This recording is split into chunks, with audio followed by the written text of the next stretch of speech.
very familiar with these sort of issues, then you would know that in Rivers State we've suffered quite a few. Across the country, we've suffered quite a lot.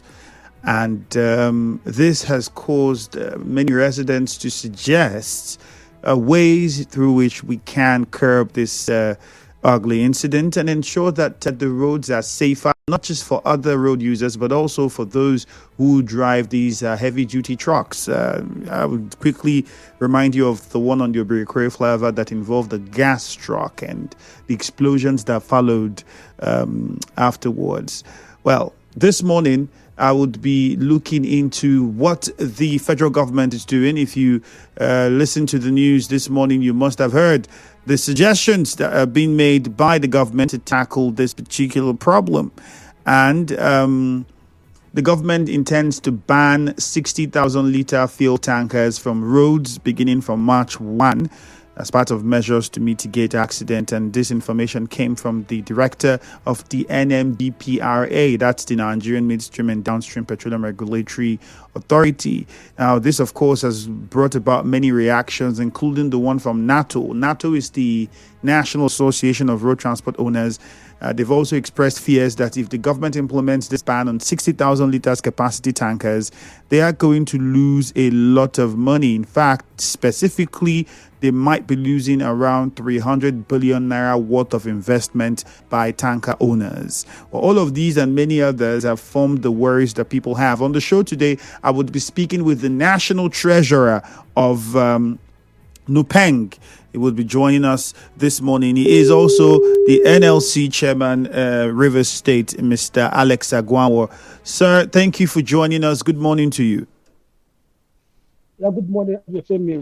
All right. Good morning, the listeners. Okay. All right. Just so we maximize the little time we have before the break, I'm sure you're aware of the government's plans and what it intends to do. According to that statement, the NDPRO has at least 10 guidelines or new regulations that would be put out there. But for now, one of the many is the ban on 60,000 litre capacity tankers from the 1st of March. And beyond that, they are also looking at reducing it to restricting 45,000 capacity tankers as well. But they say that would come in the fourth quarter of this year, and amongst many other policies that they are putting in place. And what's important is they say every stakeholder was involved in the meeting, agreed to those 10 policies that would be coming out phase by phase. What is NUPENG's position to all of this, and how are you reacting to it? Okay, thank you very much. I think, first of all, I want to also thank the federal government for coming up with these policies. I would say that it's not targeted at our members, or however, it is targeted at improving safety on the road, regards to the tanker drivers, and also saving lives and properties, and the hard-earned money of businessmen who are involved in this oil and gas in terms of marketing and trucking. And so, you see, the truth is that as a union, on our own part, this is not new. For a long time, we have also banned our members for loading tankers above 45 liters, 5,000 liters. So those policies are not new to us. How long ago did the union put in this? For federal government to come up also there is a kind of reinforcing what we are already doing in terms of safety on the road.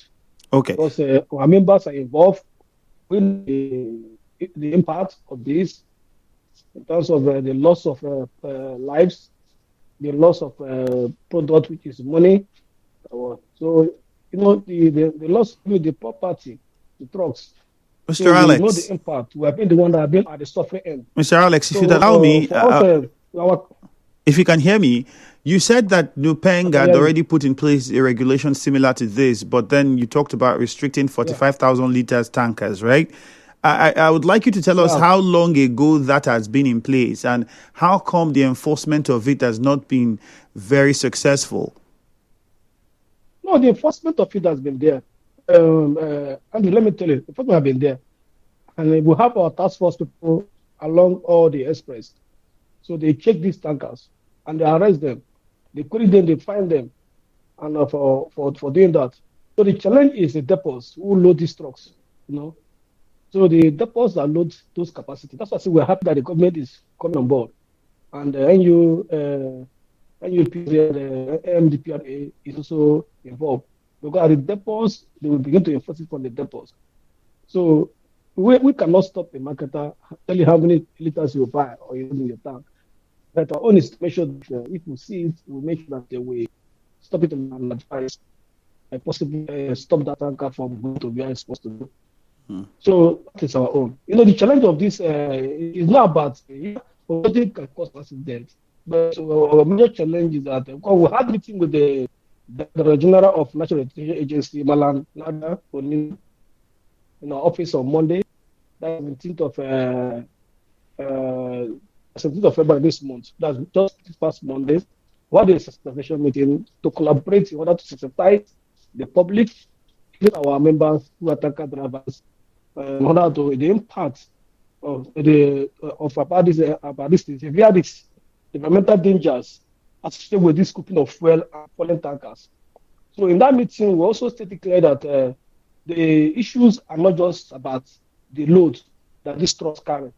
We also said we also appeal that the government should also repair the deteriorated sections of the federal highway. Because most of the federal highways are deteriorated and so bad that also lead to this falling of tankers. And we also made them understand that they have to also build tanker parks in the highways in all the states. They have to partner with us. So when these tankers at a point, if they are tired tanker drivers, they can go to the most tanker park and they have a good rest class before they take on the journey for the next day. So, you know, the stress of parking tanker on the road and the sleepless and the fear of being attacked is also something that these tanker drivers and the businessmen are also facing. So these are the issues we also bring on board that we have to also look at properly. This is not about the load. What about the matter the load you carry? If they carry 20,000 liters, if the road is bad, the tanker will is assault. All right. It then brings us to the question of the drivers. Those people who drive these trucks, how sane and how safety conscious are they? Because you and I would agree, we have seen many of these guys and how they display on the roads while they drive these things. In fact, they're like demigods. They don't want to stop for anybody. They don't want to slow down for anybody. That's how they drive. Even when they are approaching an intersection, they are seeing that it's a busy junction ahead. They don't care. They just blow their horn. If you don't leave the way, that's up to you. And there are speed limits on all of these areas that are supposed to be obeyed by everybody. So what is your association then doing to check the roadworthiness, sorry to use that language, of some of these drivers?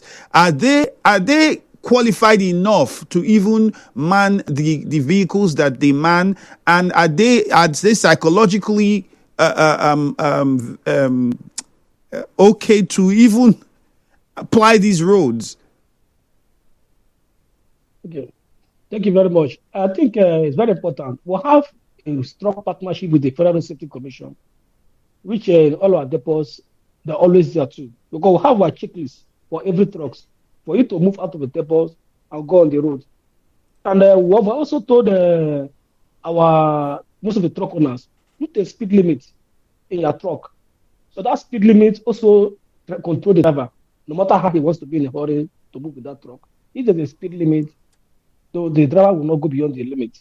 So that most of the trucks, the truck owners are also doing. You see, the issue of the sensitization, I would say we have done a lot.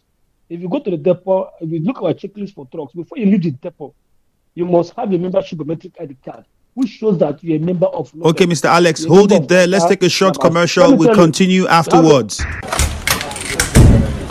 Idán of trade.